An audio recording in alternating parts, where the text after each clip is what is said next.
गाडी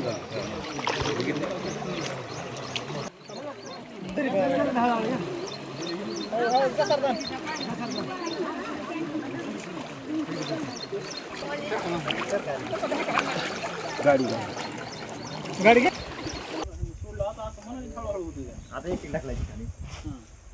आता ह्याला सपोर्ट नाही काही चालायचं तिथं पुढे तिथं हलत नाही गाडी पुढे घेतात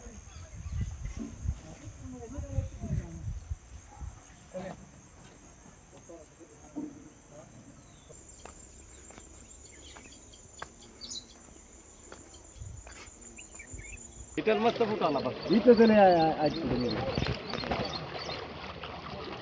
परिस्थिती गावकऱ्याची काय मागणी होती, गावकऱ्याच्या मागणीनंतर आमदारांनी काय प्रतिसाद दिला आहे, कशा पद्धतीने हे पुढं याचं हे सगळं प्रोसेस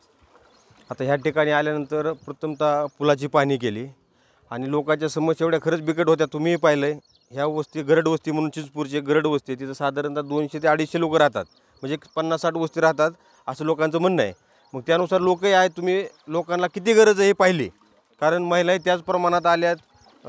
पुरुषही त्याच प्रमाणात आले, कारण त्यांना खरंच ह्या रस्त्याची या पुलाची गरज होती. मग त्याचप्रमाणे मी सर्व परिस्थिती साहेबांना सांगितली, साहेबांनी तात्काळ आदेश दिले आणि आदेश दिल्याप्रमाणे मी सुद्धा आताच जे काही जर सामान लागणार, नळ्या लागत असतील तात्पुरत्या स्वरूपात आपण नळकांडी पूल ह्यांना उद्याची उद्या ह्या पुलाचं काम चालू झालेलं दिसेल.